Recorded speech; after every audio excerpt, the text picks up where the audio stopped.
Olá pessoal, tudo bem? Sejam todos bem-vindos a mais uma edição do programa Vencer S.A. A trajetória de empreendedores de sucesso. Este é o nosso encontro semanal com empreendedorismo e com grandes nomes que fizeram e fazem suas carreiras empresariais com determinação, garra, luta e persistência. Aqui sempre trazemos um empreendedor para bater um papo comigo e deixar alguns ensinamentos para quem também quer trilhar esse caminho. O programa Vencer S.A.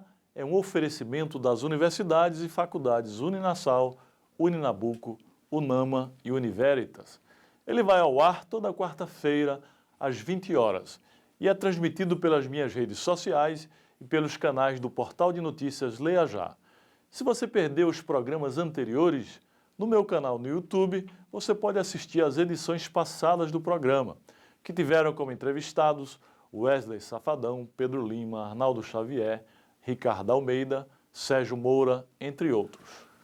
Meus amigos, hoje vamos falar sobre planejamento. Se você já é empresário ou empreendedor, deve saber a importância dessa palavra em qualquer empresa. Se não sabe bem, está na hora de rever seus conceitos. Na verdade, o planejamento é importante na vida como um todo. Mas já que estamos falando do mundo empresarial, preste atenção neste dado. No Brasil, segundo o IBGE, pouco mais de 60% das empresas acabam fechando as portas com até 5 anos de atividade. Já o Sebrae aponta como um dos fatores dessa mortalidade precoce a falta de planejamento. Afinal, uma boa ideia não significa necessariamente um bom negócio. Planejamento significa a organização de uma tarefa com a utilização de métodos apropriados, ou no ambiente empresarial, a determinação de ações para atingir as metas estipuladas por uma determinada instituição. É um passo crucial para quem quer abrir uma empresa, uma startup, enfim, qualquer negócio, pois ajuda a minimizar os erros no caminho e até mesmo antevê-los. Uma empresa com bom planejamento estratégico tem mais chances de sobreviver e enfrentar as adversidades do mercado do que uma que não se prepara. Mas não basta elaborar o plano e deixar no papel. Tem que traçar metas com métodos, disciplina e muito trabalho para cumprir o planejamento. Importante, não tenha apenas planos, planeje. Nesta sociedade digital e disruptiva, é como viver em tempo de guerra. E em tempos de guerra, meus caros amigos, como disse o ex-presidente dos Estados Unidos, Dwight Eisenhower, planejamento é imprescindível. Planos são inúteis. Entende a diferença? Hoje eu vou conversar com o presidente da maior rede de confecção de vestuário da América Latina, as lojas Riachuelo. A rede hoje tem quase 300 lojas espalhadas pelo Brasil, com cerca de 40 mil funcionários. De família potiguar, ele é recifense e lidera a loja de departamentos que faz parte do Grupo Guararapes, fundado em Pernambuco. Seja bem-vindo ao Vencer S.A., Flávio Rocha.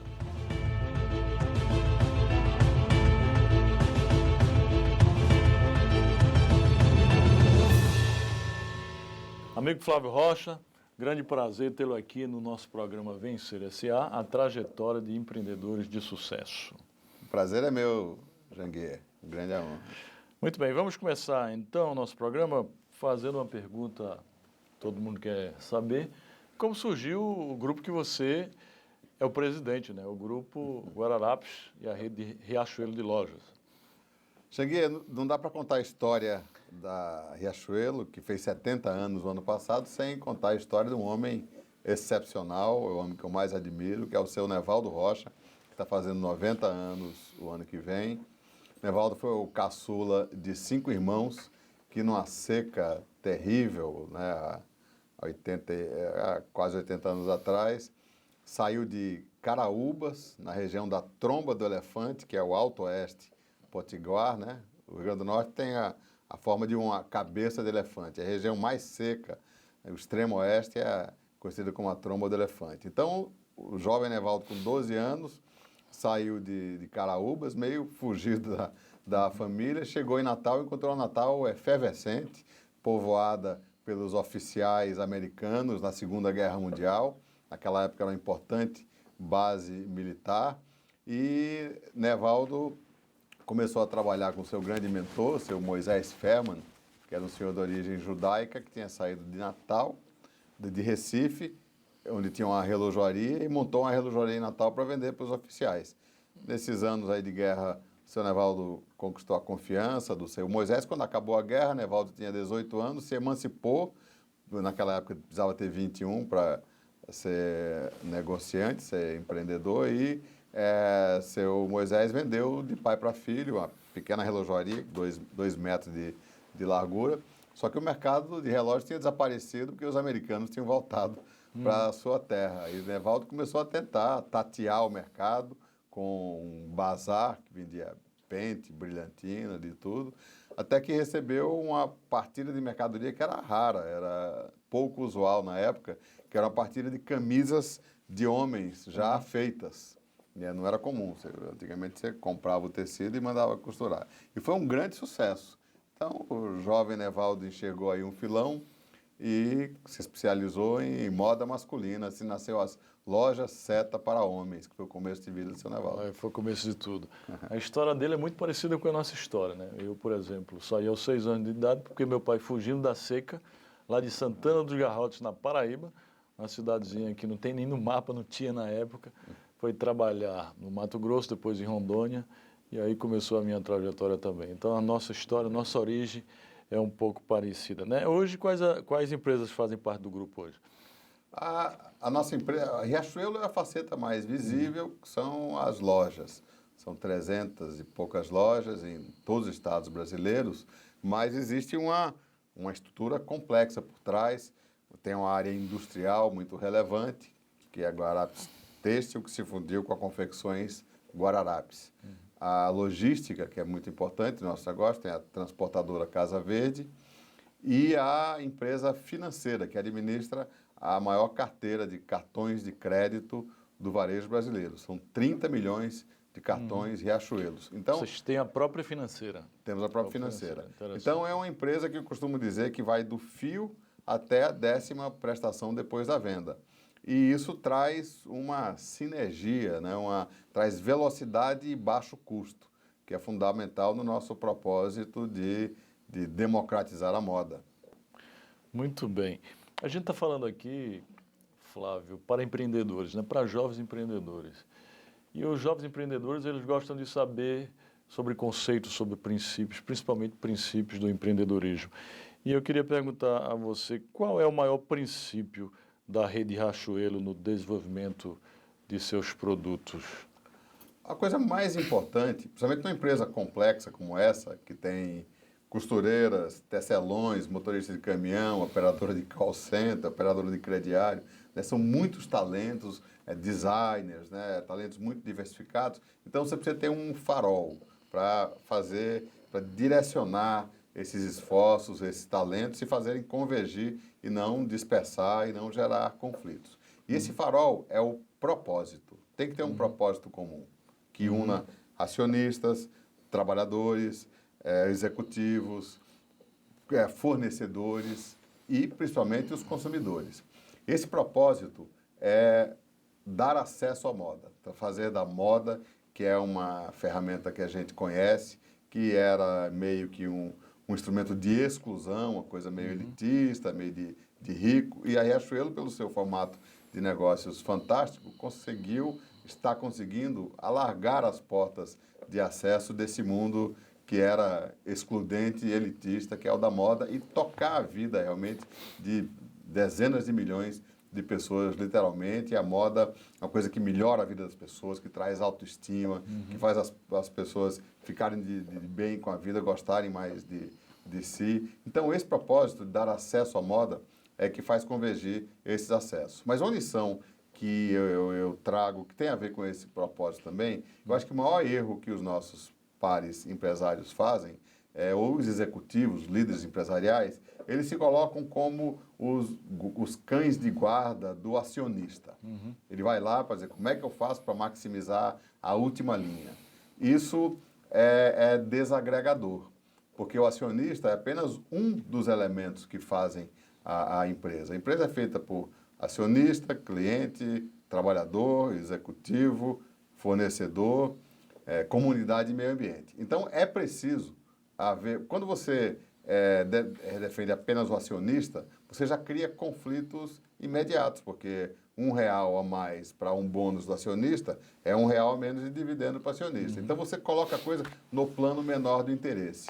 Uma empresa bem-sucedida é aquela que é gerida no plano maior do propósito, porque o propósito agrega, o interesse afasta. Então, como a gente tem um propósito maravilhoso, que é dar acesso à moda, eu sou o garoto propaganda do propósito, né? Então, com isso, você faz realmente convergir, porque todas as pessoas descobrem que se a gente realmente alargar as portas da moda, transformar a vida, deixar a Dona Maria mais bonita, mais com a sua autoestima mais elevada, todo o resto acontece. Você maximiza o bônus acionista do executivo, maximiza o bônus, o dividendo do acionista, o sindicato fica feliz porque você gera mais empregos, expande, o consumidor tem a melhor proposta de valor e o fornecedor tem uma relação duradoura. Então é isso, é sair tirar o pé do chão do plano menor do interesse e no plano maior do propósito.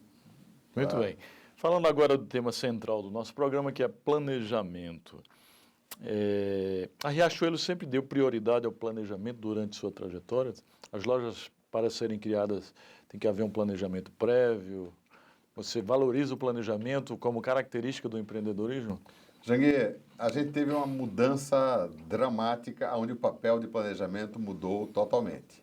A grande transformação numa cadeia como a nossa é que e nós somos pioneiros nisso aqui, né? A cadeia logística era empurrada. Você criava na fábrica, desenvolvia, as equipes de criação estavam lá na fábrica, você planejava, fazia uma aposta para cada produto, né? Empurrava para as lojas e o que não vendesse você demarcava. A realidade hoje é completamente diferente. Daí uma expressão que se disseminou chamada fast fashion. Fast fashion é o oposto, é a cadeia puxada pela demanda. Então, a lógica, ao invés de você tentar adivinhar quanto cada produto vai vender e fazer uma aposta para o tempo de vida daquele produto, que é tipicamente uma estação, você tem que ter a velocidade para fazer a menor aposta inicial possível, abastecer as lojas, se possível, com a expectativa de venda de uma semana ou duas, identificar rapidamente os campeões de vendas e direcionar a sua produção para aquilo que está vendendo. Isso exige agilidade, exige velocidade. Agora você precisa ter menos adivinhação, ou seja, menos bola de cristal, e precisa ter mais velocidade para identificar o que a gente chama os fast movers e correr atrás, direcionar a sua produção para aquilo que está vendendo. Com isso, você minimiza as demarcações, que são o grande terror do varejo, né? Porque grande parte do que a margem que se acumulou durante a estação, muitas vezes, se uma demarcação for excessiva, a liquidação for muito grande, você devora toda aquela margem que você criou. Então, a nova estratégia de moda é essa, é uma pequena aposta inicial e ter velocidade para direcionar sua produção para o que está vendendo. Maravilha. Vamos falar agora sobre um tema que eu acho de extrema importância, muito interessante, principalmente numa empresa que tem 40 mil colaboradores, né? Empresa de 70 anos, hoje com 40 mil colaboradores, que é a motivação. Como é que você faz para motivar 40 mil colaboradores, principalmente numa sociedade disruptiva como a nossa? Bom, o propósito, né, é a grande ferramenta. A primeira coisa, as palestras de trainees, onde eu falo, a gente diz o que é que tem de fascinante, o que é que tem de não fascinante, a dureza que é trabalhar no varejo, trabalhar aos sábados, né, que é o dia mais importante de venda, é o meu dia de visitar a loja, né? Então, o fator de sucesso fundamental é comprar o propósito da empresa. Então, tem muito a ver com a motivação, com gostar do que faz. Legal. E, como eu disse anteriormente, nós estamos vivendo numa uma sociedade que deixou de ser meramente globalizada para ser uma sociedade tecnológica, digital, e que muitos estão chamando de sociedade disruptiva, né? Que as coisas estão mudando repentinamente. Como sobreviver numa sociedade como essa, com uma empresa tão grande, sem levar em consideração a inovação? A sua empresa ela é inovadora? Isso faz parte da história da empresa. O primeiro grande salto da empresa foi quando o seu Nevaldo, que estava fascinado com o que ele tinha visto dos americanos, ele imaginava como seria aquele país onde vinham aqueles oficiais americanos com que ele convivia lá. O primeiro dinheirinho que ele conseguiu juntar, comprou uma passagem de DC-3, 3 dias depois chegou lá na Flórida e comprou uma passagem da Greyhound, que era aqueles ônibus que faziam a costa leste, e passou 6 meses lá num semestre sabático, e lá voltou com uma ideia inovadora, que era a loja sem balcão. Foi a primeira loja sem balcão aqui, porque antes a loja tinha o estoque, tinha um balcão dividido a loja e o cliente que vinha do outro lado, né? Então, ao eliminar o balcão, o seu Nevaldo deu contato direto do cliente com a mercadoria. Isso foi um grande sucesso, vendeu bastante, né? Depois veio o primeiro cartão de crédito de loja, cartão fidelidade de loja. Agora foi a primeira loja que introduziu o código de barras. Aliás, até o antecessor do código de barras, que eram as etiquetas perfuradas, que permitiu realmente uma gestão de estoque muito mais precisa, reposições muito mais rápidas. Então, inovação faz parte da nossa vida. Agora, novo salto de inovação é fazer convergir vários frontes tecnológicos, a tecnologia de CRM, o histórico de vendas que a gente tem de 30 milhões de cartões Riachuelo, e fazer isso ser digerido através da inteligência artificial, dos modelos preditivos, para você identificar quando o cliente entra no nosso site, pegar todo o histórico de vendas dele e saber exatamente que produtos da nova coleção vão encantar aquele cliente. É aí que está a grande geração de valor. A gente tem ativos aí que valem ouro, realmente. Você imagina aí 30 milhões de clientes, todo o seu histórico de vendas, isso dá... A inteligência artificial permite realmente identificar o perfil de cada cliente e o que é que ele vai se encantar na próxima coleção.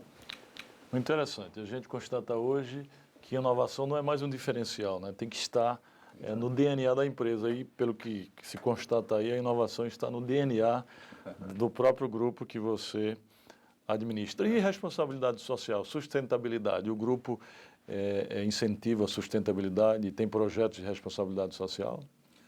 Sem sombra de dúvida, né? Esse é um valor fundamental da empresa. Você sabe que a cadeia têxtil, principalmente quando nessa característica que existe aqui no Brasil, que é uma grande informalidade, uma fragmentação, isso impossibilita a utilização de tecnologias que têm um forte impacto positivo, né, na mancha, na pegada ecológica da cadeia. Então, a Guararapes é abastecida por gigantescas unidades, né, com a última tecnologia, reutilização de água, otimização de uso de energia. Nas lojas também, estamos com um projeto que muito nos orgulha, que é a primeira loja verde que conseguiu foi a primeira loja do varejo brasileiro que obteve a graduação Gold em impacto ambiental, né?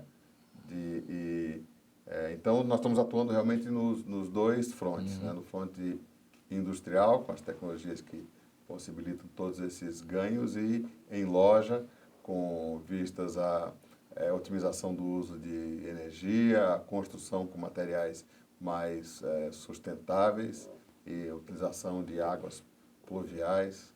Muito bem.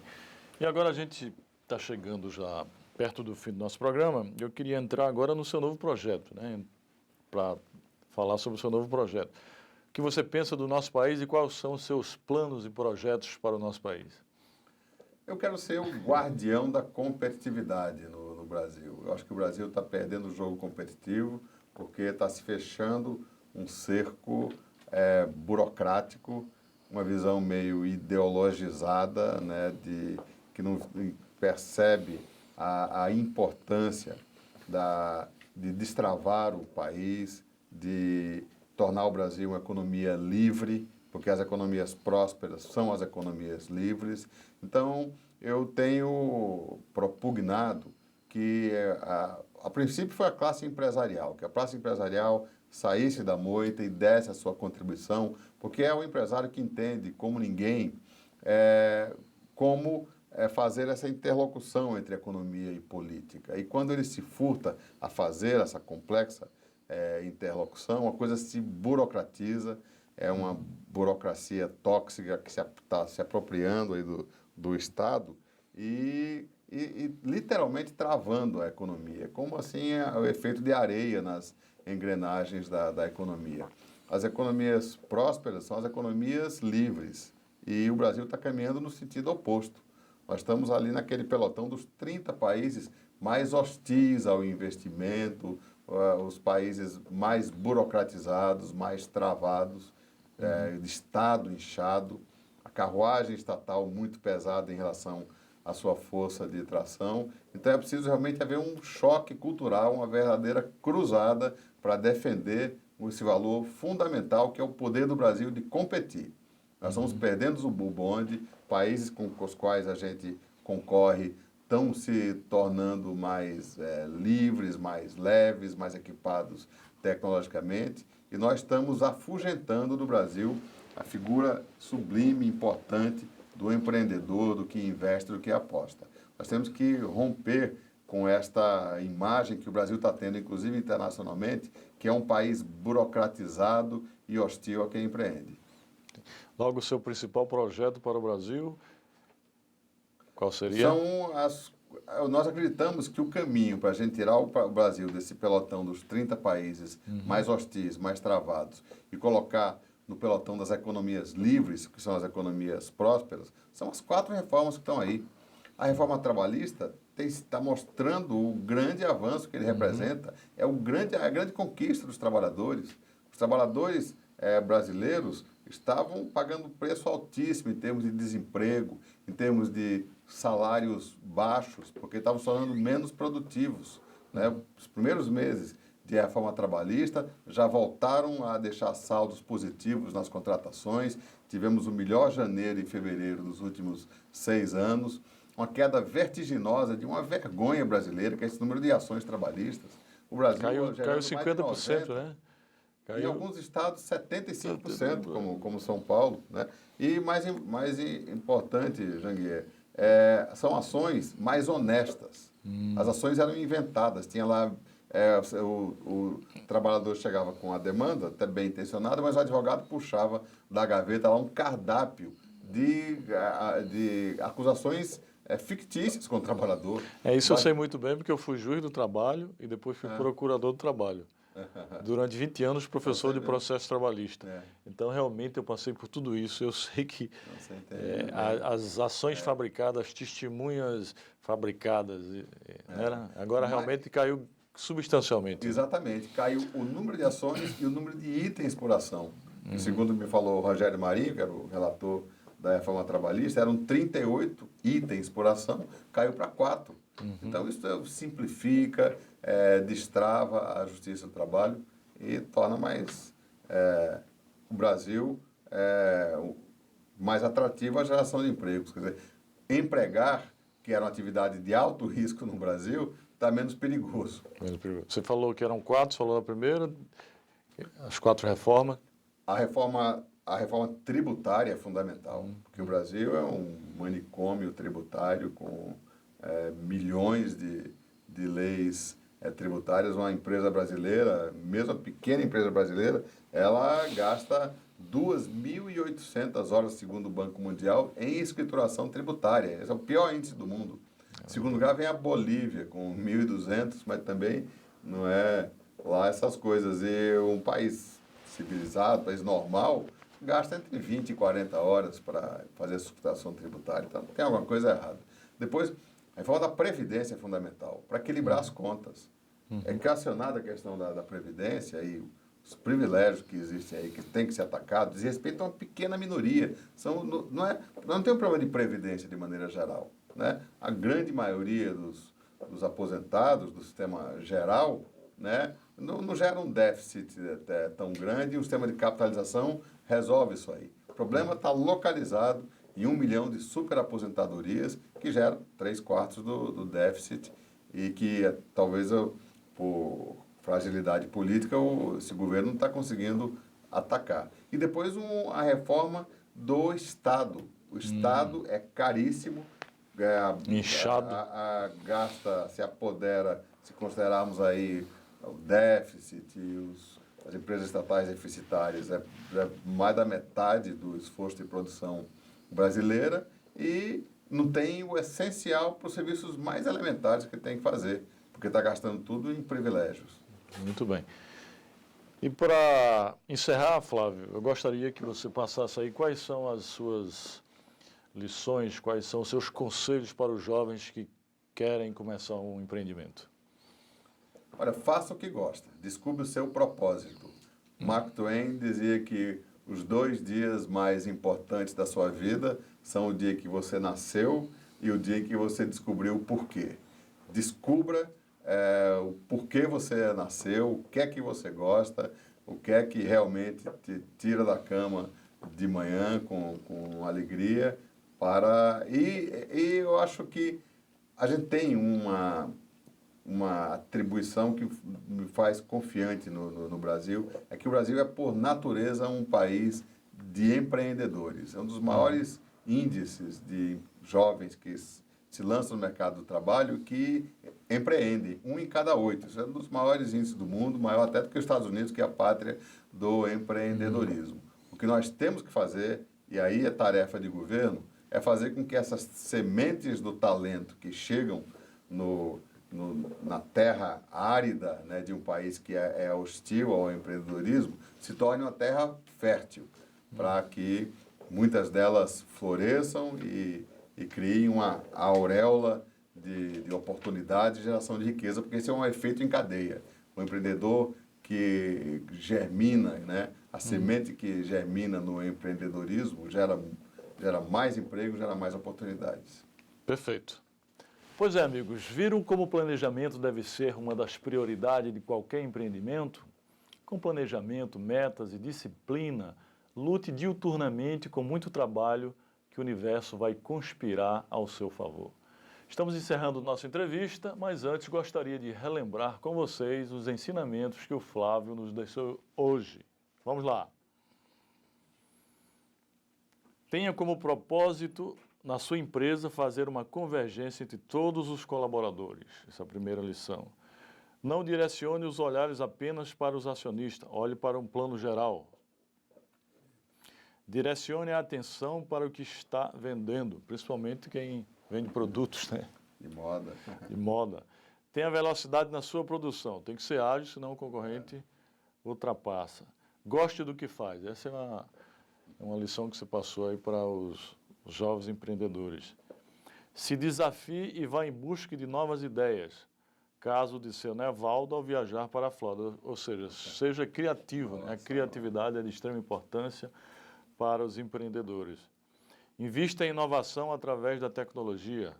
Isso foi o que a Riachuelo fez. Exato. Foi uma das primeiras lojas inovadoras, não é isso?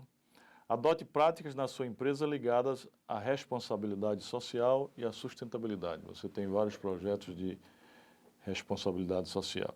E a lição maior que você passa para os jovens empreendedores, descubra qual é o seu propósito, o seu maior propósito.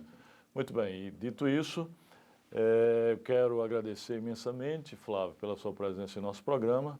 E tenho certeza que nossos espectadores aprenderam muito com as suas lições. Muito obrigado e obrigado, sucesso aí no seu projeto nacional, seu projeto Brasil. Muito obrigado. Pois é, pessoal, nós estamos chegando ao fim, mas antes, aproveitando que nosso tema de hoje é planejamento, Gostaria de lembrar vocês do meu projeto Acelerador de Pessoas e de Startups. Se você tem uma startup ou uma ideia de negócio, você pode se inscrever para participar da ação e, quem sabe, se tornar meu sócio. As inscrições podem ser feitas no site www.janguiediniz.com.br. As submissões serão avaliadas por uma banca formada por mim e um grupo de especialistas, e as ideias mais viáveis receberão um aporte financeiro e mentoria, para inclusive poderem montar um bom planejamento para o negócio. Nós ficamos por aqui e até o próximo programa. Grande abraço.